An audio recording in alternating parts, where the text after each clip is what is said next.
खुशी से दे पौधों को पानी।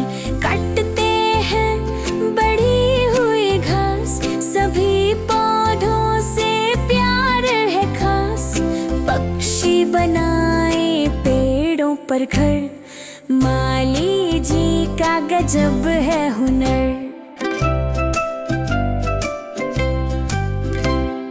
माली जी की सुनो कहानी, खुशी से दे पौधों को पानी। काटते हैं बढ़ी हुई घास, सभी पौधों से प्यार है खास। पक्षी बनाए पेड़ों पर घर, माली जी का गजब है हुनर।